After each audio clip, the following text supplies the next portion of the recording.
Kami kita menyambung lagi perkongsian ilmu kita menggunakan kitab Islahul Qulub, yakni penyucian hati, dalam bab berapa kadar minima penyesalan.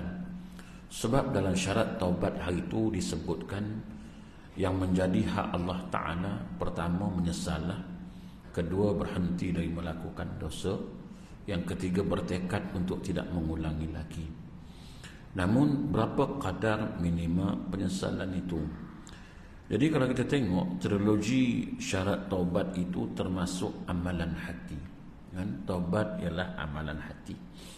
Inilah bahagian kasih sayang Allah. Apakah maksudnya? Mungkin ada di antara kita yang menyedari dosa-dosanya kemudian bertaubat. Allah Ta'ala bagikan kesempatan untuk kita sedar, untuk kita ingat yang kita ni buat dosa. Maka Allah Ta'ala bagi kesedaran untuk kita bertaubat itu adalah sebahagian dari kasih sayang Allah Ta'ala kepada kita. Kau Allah tak kasih dan sayang kat kita, dia biar terus kita buat dosa, lantak engkau lah, akhirnya nanti masukkan ke neraka, selesai masalah. Tetapi oleh kerana kasih sayang Allah Ta'ala itu, Allah Ta'ala bagi kita, jaga kita, ingatkan kita, sedarkan kita daripada dosa ni, kan? Kemudian bila kita dah sedar, kita pun bertaubatlah.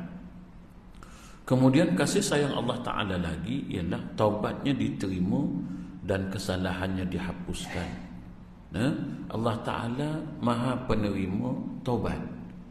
Maka kasih sayang Allah Ta'ala ialah setelah dia menyedarkan kita daripada dosa, kemudian kita bertaubat, kemudian Allah Ta'ala sekali lagi memberikan kasih sayangnya itu dengan mengampunkan, dengan menerima taubat kita. Kalaulah Allah Ta'ala tak terima taubat kita, kan, bagaimana nasib kita, tuan-tuan, sebagai hamba Allah Ta'ala yang telah banyak melakukan dosa, kan? Jadi kenapa dia kata taubat diterima, kesalahannya dihapus? Kita tidak tahu itu kenapa. Kerana taubat adalah amalan hati, tidak seorang pun yang mengetahuinya. Untuk itu bersungguh-sungguhlah untuk kita bertaubat, ya, tak ada siapa boleh tahu sama ada apa yang kita buat ini. Allah Ta'ala berfirman, وَالَّذِينَ لَا يَدْعُونَ مَعَ اللَّهِ إِلَهًا آخَرَ وَلَا يَقْتُلُونَ النَّفْسَ الَّتِي حَرَّمَ اللَّهُ إِلَّا بِالْحَقِّ وَلَا يَزْنُونَ وَمَنْ يَفْعَلْ ذَلِكَ يَلْقَ أَثَامًا يُضَاعَفْ لَهُ الْعَذَابُ يَوْمَ الْقِيَامَةِ وَيَخْلُدْ فِيهِ مُهَانًا إِلَّا مَنْ تَابَ وَآمَنَ وَعَمِلَ عَمَلًا صَالِحًا فَأُولَئِكَ يُبَدِّلُ اللَّهُ سَيِّئَاتِهِمْ حَسَنَةً وَكَانَ اللَّهُ غَفُورًا رَحِيمًا. Surah Al-Furqan. Dan orang-orang yang tidak menyembah Tuhan yang lain beserta Allah, dan tidak membunuh jiwa yang diharamkan Allah membunuhnya kecuali dengan alasan yang benar. Dua perkara ni. Satu, tidak menyembah Tuhan selain Allah, arti tidak menduakan Allah, tidak mensyirikkan Allah. Kemudian tidak membunuh kecuali yang dibenarkan untuk dibunuh. Maksud dia diharamkan membunuh kecuali dengan alasan yang benarlah. Dan tidak berzina. Barang siapa melakukan demikian itu, nescaya dia mendapat pembalasan dosanya, yakni Allah akan dilipat gandakan azab untuknya pada hari kiamat, dan dia akan kekal dalam azab itu dalam keadaan terhina, kecuali orang-orang yang bertaubat. Maknanya selain daripada itu, dia kata kalaulah dia bertaubat, maka barulah terlepas dia daripada pembalasan azab itu. Maknanya bila taubat diterima, maknanya dosa kita terhapus, maka Allah Subhanahu wa Ta'ala menghindarkan kita daripada azab. Itulah. Maka mereka itu, kejahatan mereka diganti Allah Ta'ala dengan kebajikan. Malahan Setelah dia bertaubat dari dosa, dari kesalahan itu, maka dia diampunkan Allah, dilepaskan dia dari azab, malah digantikan oleh Allah Ta'ala dengan kebajikan. Dan adalah Allah Maha Pengampun lagi Maha Penyayang. Sebab itulah disuruh kita ni perbanyak bertaubat dari dosa yang kita buat. Tak kisahlah dosa apa sekalipun, yang terang, yang tersembunyi, kan, yang dosa yang nyata, kan, semua dosa yang sengaja dan sebagainya, maka kita bertaubat dari dosa tersebut. Kita ni banyak dosa lah kadang-kadang. Yalah, kita tak sedar maupun sedar kadang-kadang kita buat dosa. Dosa mengumpat, dosa mata, dosa mendengar dan sebagainya. Maka disuruh kita bertaubat. Mudah-mudahan kita diampunkan Allah Ta'ala, sebab Allah Maha Mengampun. Dosa tidak hanya diampuni tetapi diganti dengan kebaikan. Malahan bukan saja diampun, malahan diganti pula dengan kebaikan. Para sahabat berkata Rasulullah SAW berbahagia sekali dengan ayat ini, sampai-sampai orang yang taat pada hari kiamat berasa iri pada ahli maksiat yang bertaubat kerana banyaknya keburukan yang diganti dengan kebaikan. Akan tetapi ingat, ini bukanlah dorongan untuk bermaksiat. Bukan berarti kalau macam tu bolehlah buat maksiat, nanti taubat Allah ampun, Allah ganti dengan kebaikan. Tak. Maksudnya ialah, kalaulah kita buat dosa sebelum ini, kemudian kita bertaubat, Allah Ta'ala ampunkan, digantikan dengan kebaikan. Maha suci Allah yang sifatnya pengasih dan penyayang itu, tuan-tuan. Kita banyak buat dosa yang kita tak sedar, tuan-tuan. Jadi bukan berarti bila Allah Ta'ala Maha Pengampun, sekarang kita buat dah dosa dulu, kan? Nanti minta ampun, taubat, Allah Ta'ala ampunkan. Taubat sebab dia Maha Pengampun, lepas tu ganti pula dengan kebaikan. Sekarang boleh dah buat dosa dulu. Bukan itu maksud dia. Maksud dia ialah bagi mereka yang dah buat dosa, yang Allah Ta'ala dah sedarkan, kan? Ni semua Allah Ta'ala yang menyedarkan kita, bukan siapa-siapa pun. Sebab itu semuanya hak milik Allah Ta'ala. Jadi kita mintalah dengan Allah, dan kita mohon kepada Allah Subhanahu Wa Ta'ala. Kalau nak agak kekuatan kita ni tak tahu ke mana pun, kan? Macam sekarang lah orang tengah sibuk Palestin ni, kan? Berimpun sana, berimpun sini, kan? Orang pun marah kat saya baru-baru ni, kan? Ustaz tak pergi kau? Pergi mana? Saya kata, pergi dataran tu. Buat apa? Palestin, Ustaz. Bagi sokongan. Saya kata, saya tak pergi lah kot. Apalah Ustaz ni? Nama je Ustaz. Tak ada semangat langsung terhadap Palestin. Saya tanya dia, kan, Nabi suruh ke buat lagu tu? Nabi suruh buat apa?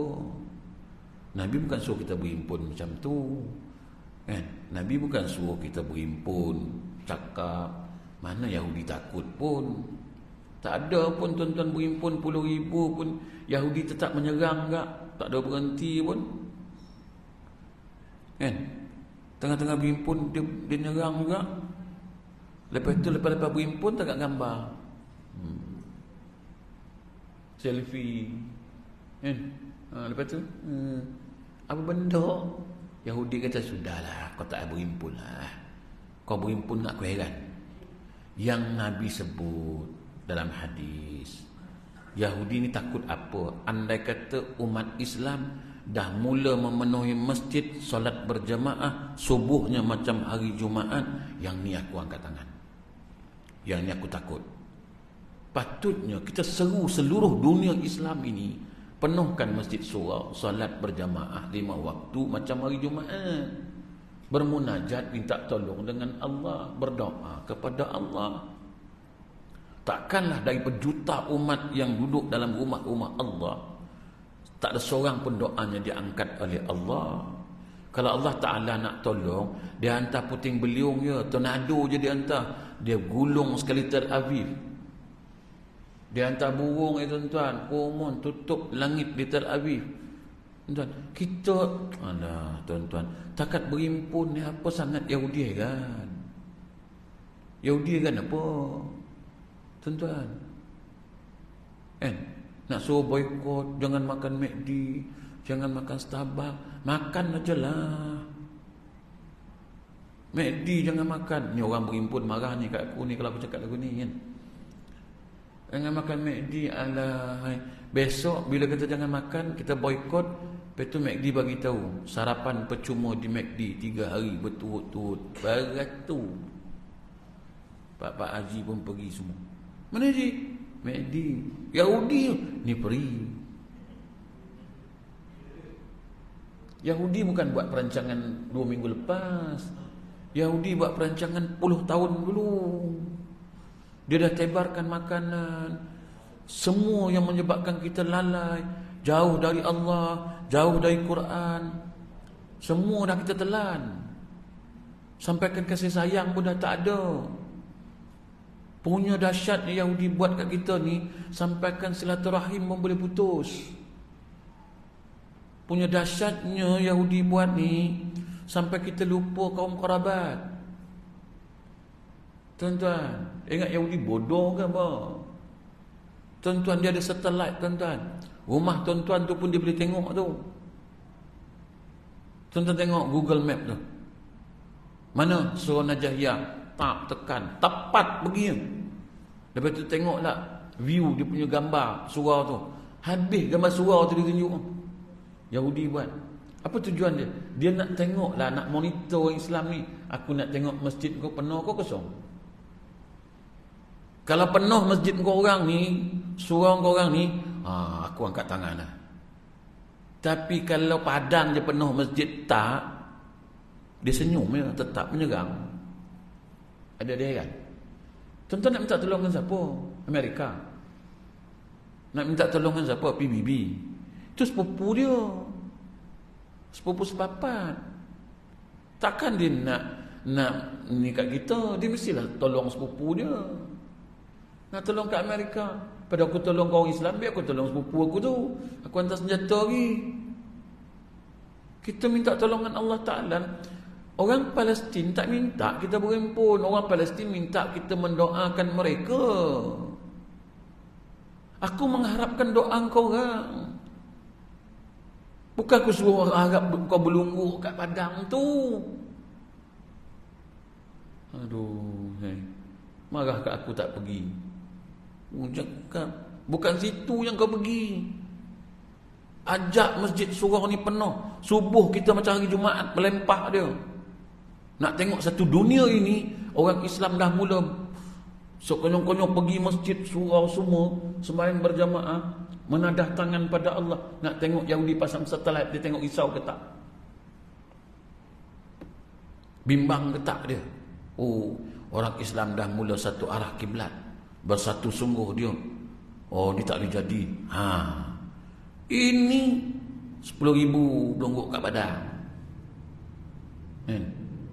10,000 belonggok kat badan. Mengimpun cakap Melayu. Kita mengutuk kekejaman. Yahudi bukan faham pun. Kau cakap Melayu. Ingat dia kan? Lepas tu semangat 3 hari pula tu. Kau semangat sekarang ni. Lepas sebulan besok, lemah tu, layu tu. Minta maaf lah yang pergi berhimpun. Saya mohon tak pergi. Bukan saya anti berhimpun tu. Tapi surau masjid kau tak pergi berhimpun, kau sibuk. Cuba ajak umat Islam. Lainlah kau pergi ajak dekat ajak kat stadium kita bermunajat pada Allah Ta'ala. Mulai hari ini seluruh umat Islam bermunajat sungguh kepada Allah. Minta hancurkan kezaliman Yahudi. Nak tengok berapa lama dia boleh tahan. Takkanlah di kalangan umat Islam tak ada seorang pun wali Allah. Takkanlah di kalangan umat Islam, berjuta umat Islam ni, tak ada doanya dikabulkan oleh Allah. Ini duk sibuk ajak orang berhimpun. Hari tu datang mereka. Mana tadi Bukit Jalil. Ni tak lama lagi KLCC pula. Lepas tu mana pula dah? Padang Shah Alam, Padang Merbuk, Padang Balam. Mana padang nak pergi? Ingat apa? Berhimpun. Yahudinya tu, ni tak apa pula dah. Yahudi nak takut apa tuan-tuan? Mesti kalau ni live ni kan mesti orang komen ni, mesti apa punya ustaz terpulanglah. Itu pandangan saya lah. Sebab Nabi yang suruh. Yahudi hanya takut kepada mereka orang Islam yang memenuhi masjid salat jamaahnya macam hari Jumaat ramai dia. Itu Nabi sebut, bukan saya sebut. Ada Nabi sebut kalau kita nak lawan Yahudi kita berhimpun ramai-ramai. Ada hadisnya. Kita memberi sokongan pada Palestin. Palestin kata kau tak sokongan macam tu, belungguk macam tu, baik kau datang perang dengan aku. Kata tu syahid kalau mati. Daripada kau belungguk lagu tu, baik ramai-ramai tu datang sini perang senjata ni. Perang dengan aku lawan Yahudi ni. Belungguk ini apa? Tak ada apa. Kita belungguk-lungguk tu, kos duit tu mesti ada FRU, mesti ada polis jaga kan. Kos diorang tu ribu tu, duit tu baik dihantar kat Palestin. Belungguk tu. Kan? Ini pandangan saya peribadi, tak ada kena-mena dengan siapa-siapa. Ni peribadi. Kok ada tak perhati diorang boleh jumpa saya. Kenapa Ustaz cakap lagu tu? Pasal Nabi cakap lagu tu. Suruh pergi solat berjemaah, bukan suruh berhimpun kat padang. Suruh solat berjemaah. Kalau solat berjemaah ni bila? Hari-hari buat, istiqamah terus. Berterusan, berjuta umat Islam penuh masjid hari-hari. 5 waktu penuh masjid surau. Nak tengok. Jangankan 10 hari, jangankan sebulan. Paling lama pun seminggu, dapatlah balasan dekat Yahudi tu.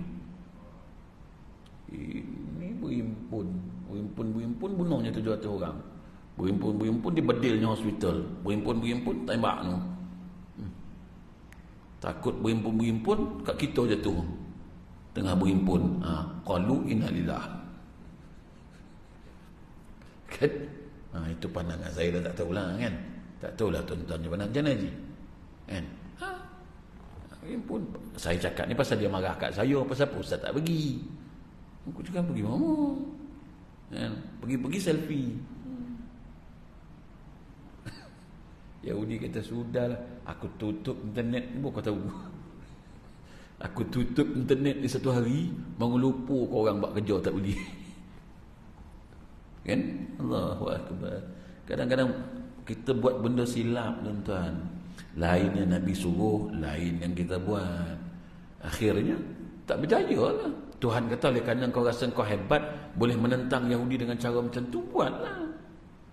Tapi kalau kau ngadu dengan aku, berjuta umat Islam merayukan aku ni supaya aku hancurkan Yahudi, aku hancurkan Yahudi. Tapi kau tak minta tolong aku.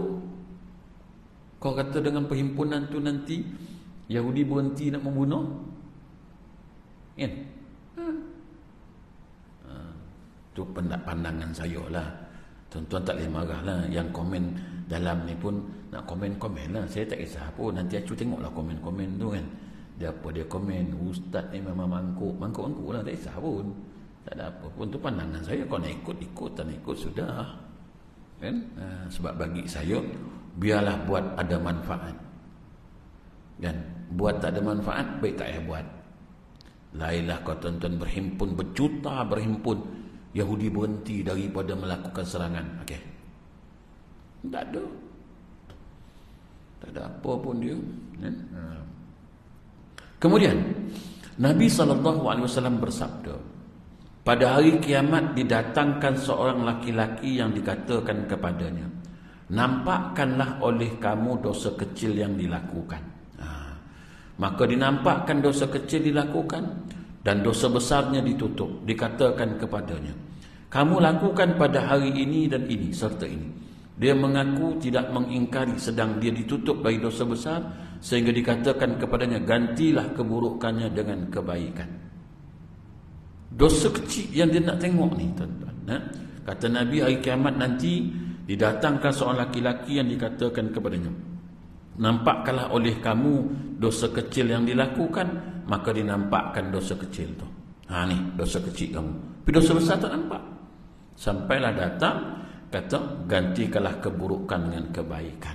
Ini sesuai dengan firman Allah Ta'ala, mereka itulah yang Allah menggantikan keburukan mereka dengan kebaikan. Semua solat ditinggalkan telah berubah menjadi kebaikan sejak dia bertaubat. Yalah, solat ni bukan untuk Allah Ta'ala, solat ni untuk kita. Kalau tuan-tuan tak solat pun apa ruginya Allah? Kalau tuan-tuan solat penuh pun apa untungnya Allah? Solat tu untuk kita. Sebab itu Tuhan kata inna solata tanha 'anil fahsya'i wal munkar. Solat tu untuk kita, untuk mencegah kita daripada mungkar, mencegah diri kita dari sifat keji. Bukan nak cegah Allah, bukan cegah orang lain, cegah diri kita. Bila kita tak buat mungkar, tak buat perkara keji, maka Allah Ta'ala letakkan kita pada tempat yang baik. Itu tujuan solat.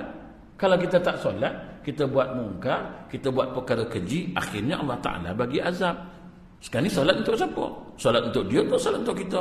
Solat untuk kita. Bila mana pula solat untuk Allah? Solat memang untuk kita, untuk kebaikan diri kita. Kalau dah solat tu untuk kita, kita buat elok-elok. Dah memang untuk kita. Ni untuk siapa ni tuan? Untuk saya. Patutlah elok nak buatnya. Kalau untuk orang tak elok buatnya, memang nama untuk kita.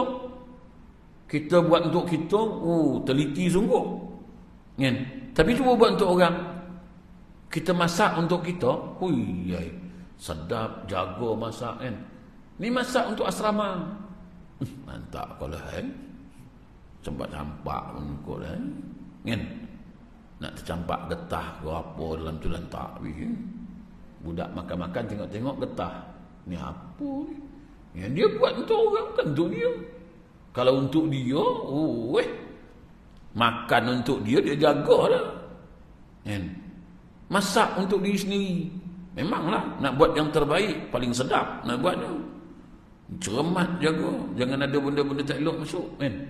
Kalau masak untuk orang, memanglah macam tu. Kan? Dia elok je dia punya, orang lain semua tak elok. Nama pun dia buat sendiri dia punya. Ibadat solat untuk kita, kita buat elok-elok. Kan? Cermat kita solat. Kan? Jaga solat kita untuk kita. Jadi tuan-tuan, kalau kita tengok maknanya kita buat semua ni ada kebaikan untuk kita lah. Semua solat tinggalkan telah berubah menjadi kebaikan sejak dia bertobat. Maka kita disuruh bertobat sebab banyak dosa-dosa yang kita buat. Semua hari di mana dia melepas jilbab telah menjadi kebaikan sejak dia memakai jilbab. Setelah dia bertobat, dia tinggalkan perbuatan itu, tidak memakai tudung. Lepas itu dia dah bertobat, dia pakai tudung. Maka dia kata apa? Semua itu nak kebaikan sejak dia memakai jilbab, telah menjadi kebaikan bagi diri dia.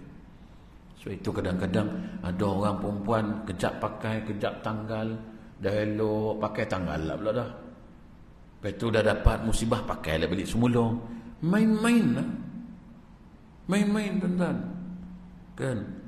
Bila orang tanya, dah pakai jilbab, dah pakai tudung? Ya Alhamdulillah, saya dapat hidayah Allah. Okeylah. Lama so, tanggal lagi semula. Hidayah dah pergi lagi semula. Kau ingat dia boleh pergi, boleh datang. Ni main-main nama.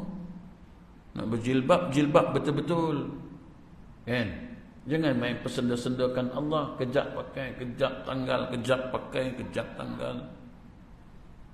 Kan? Takutlah kepada Allah Subhanahu wa ta'ala. Saya tu nak berubah ni kadang-kadang pun nak kena ada ilmu, tuan-tuan.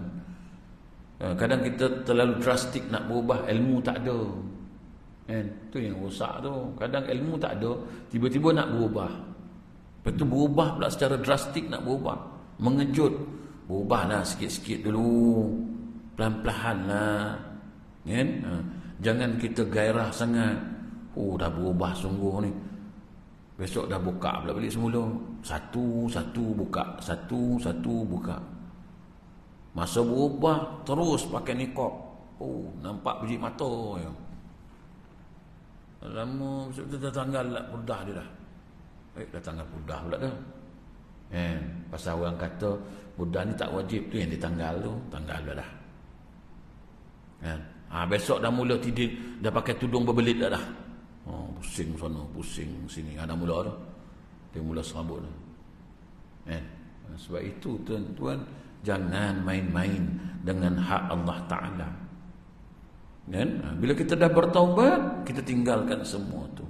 So itu, dalam taubat ni ada istilah menyesalnya, tidak mengulangi perkara yang kita buat. Semua harta haram telah berubah menjadi kebaikan dan sedekah. Maka hamba itu berkata, sesungguhnya bagiku dosa yang aku lihat sekarang. Abu Zar radhiyallahu perawi hadis ini berkata, aku melihat Rasulullah SAW tersenyum hingga gigi-gigi baginda kelihatan. Adapun dosa yang tidak kita ingat, banyaklah kan dosa yang kita tak ingat ni, dulu-dulunya dosa lah. Kita dapat mengatakan, ya Allah, aku bertaubat dari segala dosa di masa lalu. Aku akan membuka lembaran hidup baru, akan kau mengampuni dosaku yang lalu. Kita buka lembaran baru, tinggalkanlah perkara-perkara yang dulu. Kita pun tak ingat dah dosa-dosa kita banyak sangat dulu-dulu ni. Masa lepas-lepas balik tu banyaklah dosa kan. Dosa menjawab dengan orang tua, dosa melawan menyinggung perasaan orang tua. Allah, banyak sangatlah. Dosa melambat-lambatkan sembahyang, dosa tak puasa. Banyak dosa kita dulu-dulu yang kita tak ingat. Dulu-dulu muda-muda tak tahulah puasa kita berapa hari ya. Lepas tu dah qada ke belum, tak tahulah. Masa muda-muda lu umur 16 tahun 17 tahun, orang tua buat dodol pula. Aduh, puasa pula dia buat dodol. Orang tua kata kau tak tahan, buka lah kan. Orang tua tu dulu kan macam tu kan, kau tak tahan, buka. Apa lagi kan, dodol cair lah macam tu. Masa tu kan muda, 16 tahun 17 tahun, 30 hari 25 hari tak puasa, 5 hari kan, ngelat kan. Tu tak bayar gitu kan. Jadi 18, 19 puasa penuh bila? Dah masuk 40 ni baru penuh kan. Masuk 40 baru ingat nak penuh. Semayang pun dah masuk 40 baru okey lah kan. 25 dulu manjang dia tinggal kan. Kejap buat, kejap tinggal. Kadang 5 waktu, suatu waktu je buat. Subuh tenggelam, zuhur hilang, asar tak jumpa, maghrib baru nampak, isyak tertidur. Bila ni baru ni lah sekarang ni kan. Dah berumur ni okey lah kan, dah 40, dah 35, 40 baru lah sembahyang kan. Yang dulu tu kita minta ampun lah dengan Allah Subhanahu wa ta'ala. Kita qada lah sikit-sikit yang termampu kan. Mungkin kita tak ingat berapa banyak solat kita kan. Ya Allah pasti akan mengampuni kita. Ini bukan berarti kita hanya membuka lembaran baru dengan sekali sahaja melakukan setiap kebaikan, tetapi kita harus melakukan kebaikan secara bertahap. Jika kita bertaubat, maka semua dosa kita pada masa lalu akan diampuni. Benarkah? Ya benar. Jika kita tidak percaya, maka itu berarti kita telah memulakan perbuatan dosa. Tuhan kata, aku penerima taubat, penerima keampunan. Tiba-tiba kita tak percaya, maka kita tergolong sebagai orang yang nak mulakan perbuatan dosa, tidak percaya kepada Allah, tidak yakin kepada Allah. Sedangkan Allah Ta'ala kata, aku maha pengampun, aku akan ampunkan dosa orang yang mohon ampun kepadaku. Tiba-tiba kita kata, ya ke Tuhan ampunkan. Artinya kita ada lagi kata tak percaya pada Tuhan kan. Kemudian kita harus yakin, dia kata, dengan menjalankan trilogi syarat taubat kita akan diampuni. Kita harus yakin Allah Ta'ala akan mengampuni, sebagaimana kita yakin melihat matahari di 1/4 awal siang hari. Maknanya kita kena yakin bahawasanya Allah Ta'ala akan mengampunkan dosa-dosa kita. Jika kita melakukan dosa itu lagi, apakah yang telah lalu dihitung juga? Bukan main rahmat dan pengampunan ini yang lalu telah terhapus. Lalu apa yang terjadi? Dosa itu akan ditulis dari awal kan?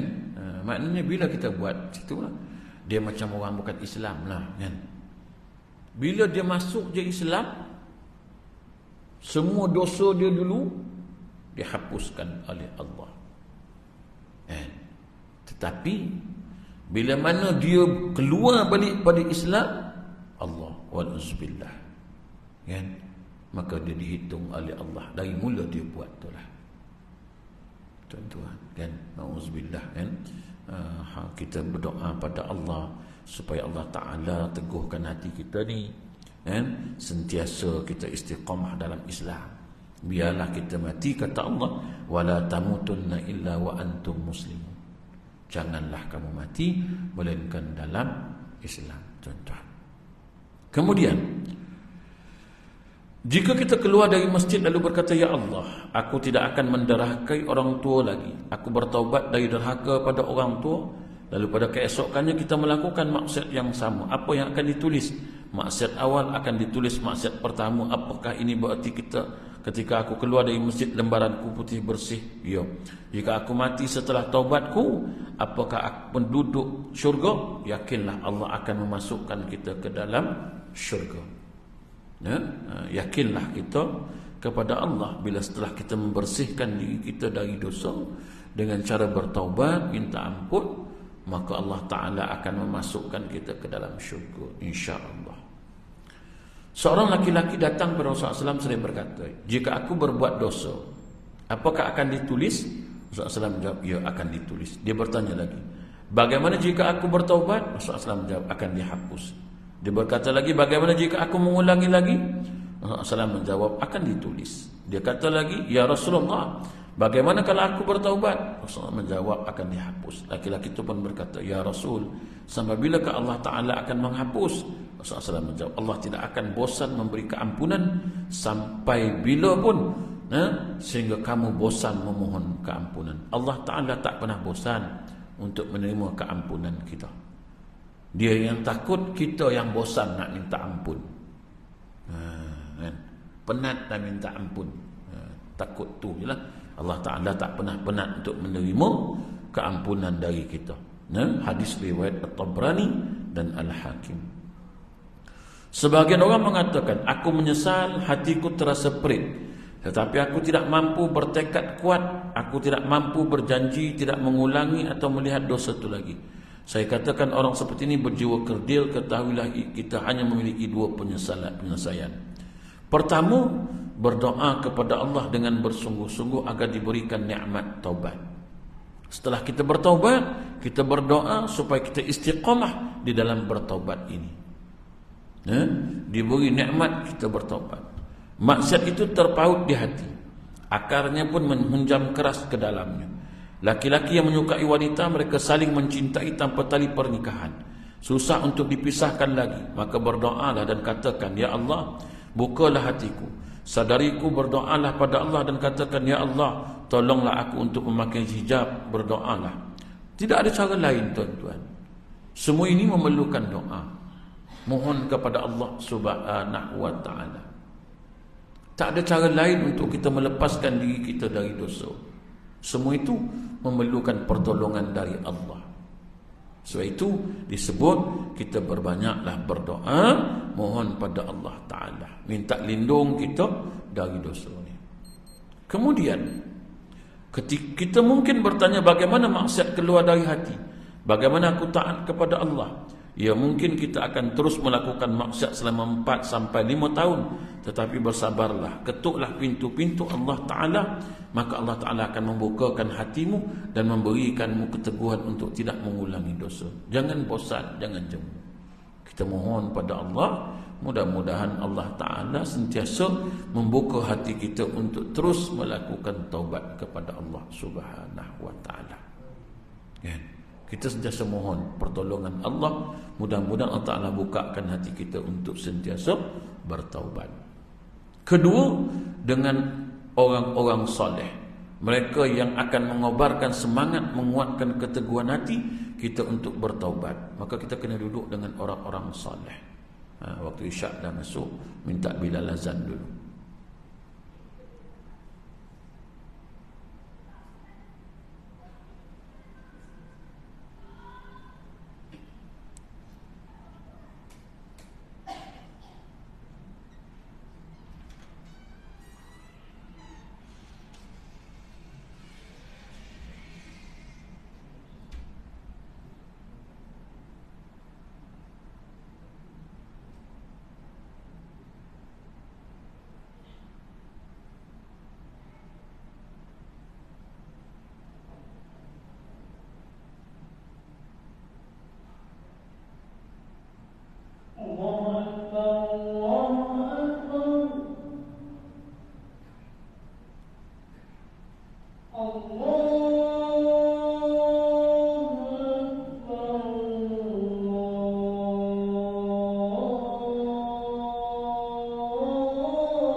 Okey.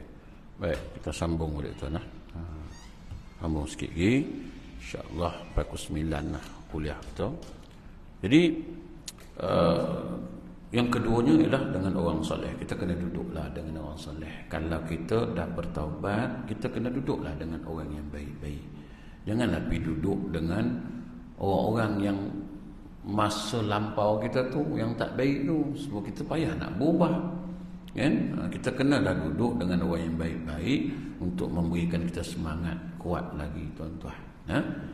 Jadi tuan-tuan cukup takat tu, insya-Allah kita sambung di bulan yang akan datang, insya-Allah tuan-tuan.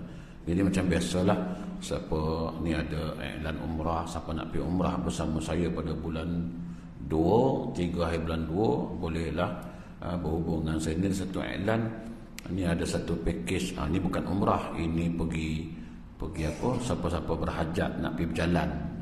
Orang Malaysia ni tak ada duit pergi berjalan juga, tengok kan.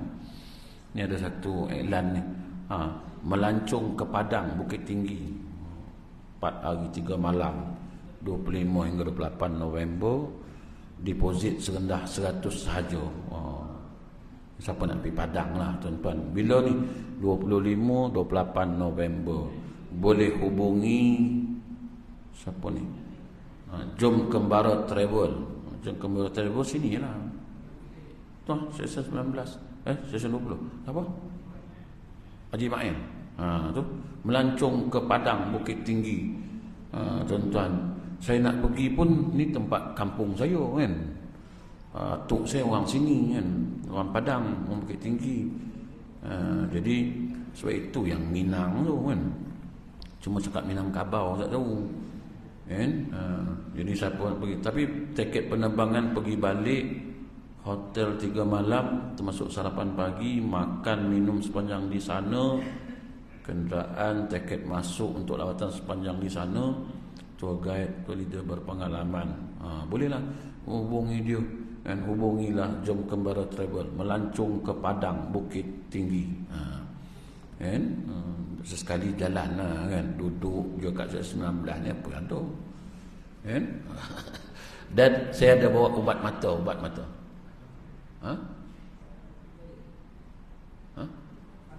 Abang ni agak-agak bang, melancong ke Padang Bukit Tinggi bang, bukan Bahang bang. Aduh, ini Indonesia ni.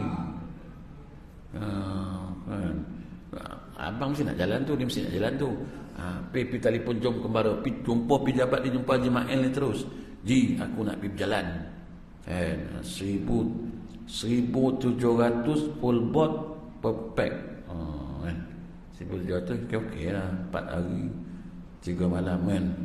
Makan nasi padang kan. Boleh lah. Jadi siapa nak pergi bolehlah hubungi dia. Dia hantar mesej kat saya ni, saya sampailah kat tuan-tuan. Deposit serendah 100 je. 100 pergi bayar kat dia 100. Pergi lambat lagi. November hujung bulan 11 tu. Umrah 3 hari bulan 2 tu saya bawa. Bermalam di Jeddah semalam.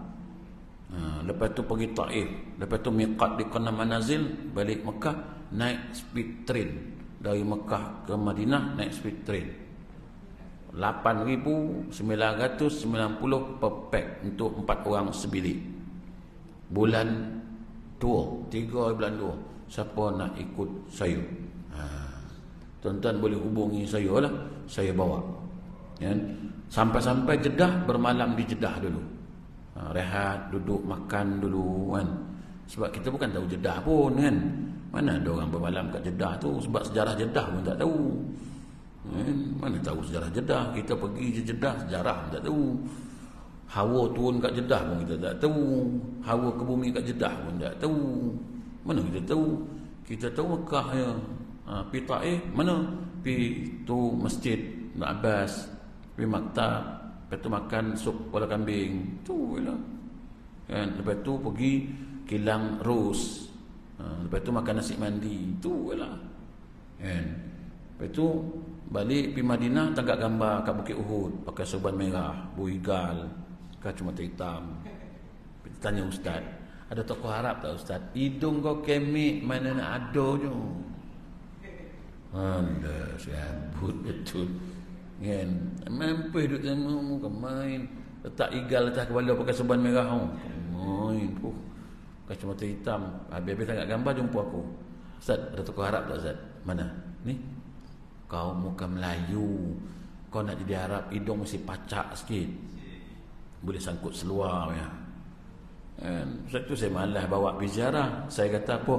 Pada kau pergi ziarah, kau duduk dalam masjid tu. Bukan senang nak sembahyang Masjid Nabawi, Masjidil Haram 100,000.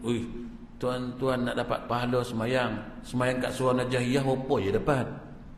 Tolak punya tolak langsung zero. Kalau kat Mekah, Madinah banyak dapat. Tapi duduk situ tengok Kaabah, habis malas sangat, bodoh sangat nak buat apa, tengok Kaabah. Dapat rahmat 20. Tu belum tawaf sunat lagi. Kalau tawaf sunat, banyak dapat. Daripada ziarah biladang kurma. Arab tu kata halal, halal, kita pun makan satu. Halal, halal. Lah kenyang, beli tak ke?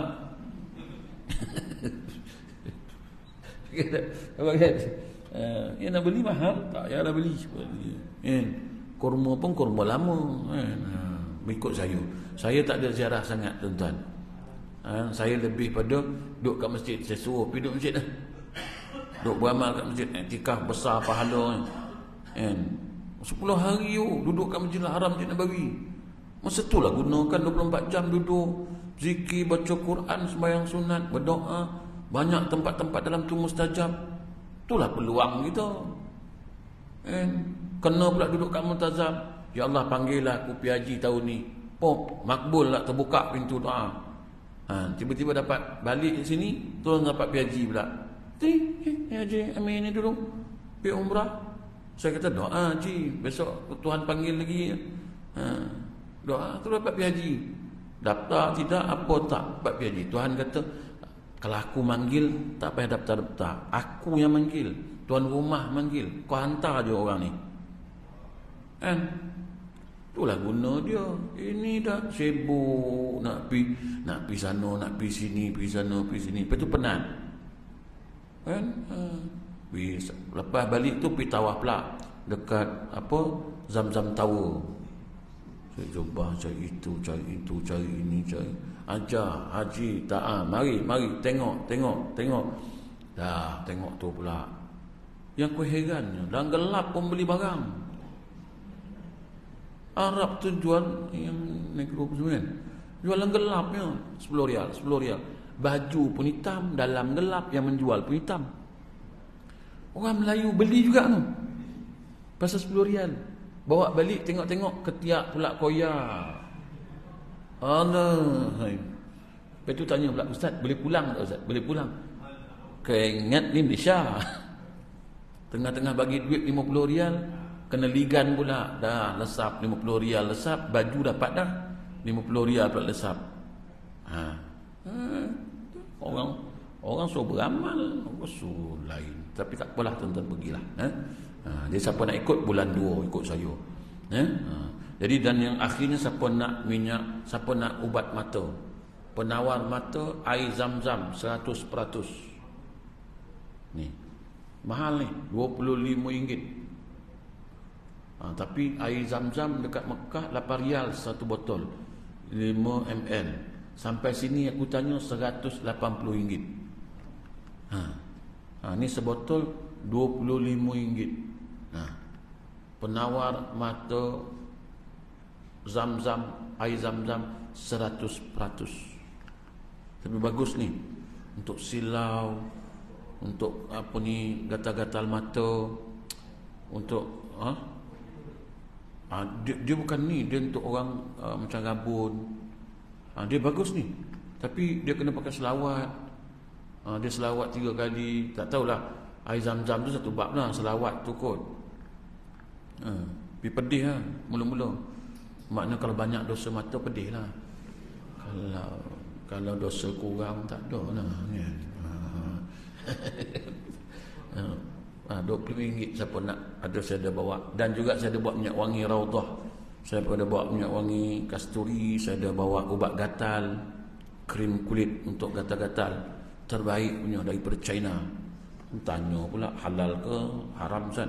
Jangan duk tanya lah, pakai je lah. Tanya. Tapi tu baik tu, ubat gatal tu. Penyakit kulit insya-Allah. Gatal-gatal apa semua insya-Allah. Menggatal dia tak boleh orang ubat. Menggatal cari lain. A'udzubillahi minasyaitonir rajim. Bismillahirrahmanirrahim. Wa akhirna bitaqwa min bil afiyah rabbana sallallahu alaihi wasallam. Alhamdulillahirabbil alamin. Assalamualaikum warahmatullahi wabarakatuh.